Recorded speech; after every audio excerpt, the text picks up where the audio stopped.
Hello there, welcome back to Excel Island. Abatan Sheriffdeen here. In this video, I would like to show you 8 powerful if statements in Excel you probably don't know of. So Excel offers a number of different if formulas, each of which checks whether a certain condition is true or false. So basically, if you are going to use the if statement in Excel, what you should be expecting as the output is either true or false. So if you check if a reference cell or value is blank, or a reference cell or value is numerical, or a reference cell or value is a text string, or a reference cell or value is an error, or a reference cell or value is even versus odd, or a reference cell is logical or is a formula. So to do that, I'll show you how to do that in Excel. But before we get started, if this is your first time in your channel and you love to be a Microsoft Excel Pro, please stay to the front tutorials. Please do consider subscribing to my channel and turn on the notification bell to be the first to know when I drop new content. Without further ado, let's jump into Microsoft Excel.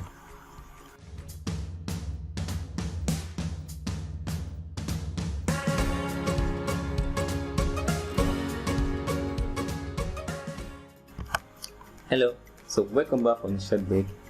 Here I am in Microsoft Excel. I have a very simple data set we've been working on in our Excel formulas and function. So in this video, I would love to populate this column with the cells containing missing data. To do that, I don't want to start scrolling through a large data set. I could easily do that with the if statement. You'll notice there I have a blank cell here, I have an error here.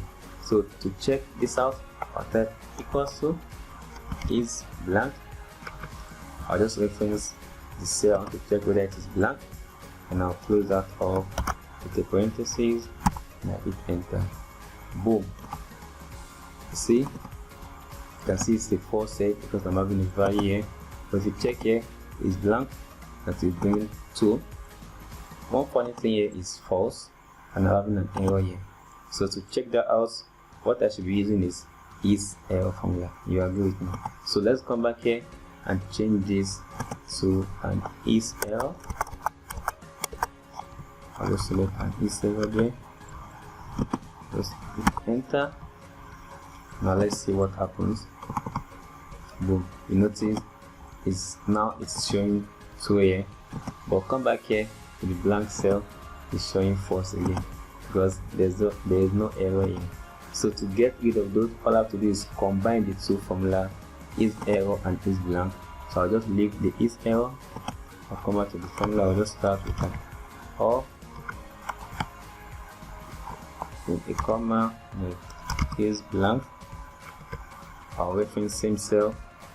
So what this does is what it's going to show me the cell that have both error and blank and return true for me. I'll just fit that. Now let's see blank cell showing me 2, error cell showing me 2. Fantastic, right? You agree with me? So what I could also do is just use the filter button here to show only those cells that is having a blank cell or an error value. Then click OK. You see I just filtered out all the cells that are having missing values and an error. So I could just easily find that out from my sources, or I get rid of them by just selecting this cell and deleting it. So there you have it, the if statement in a crash course. Thanks for watching. Don't forget to hit the subscribe button and turn on the notification bell, and I'll see you in the next video. Bye bye.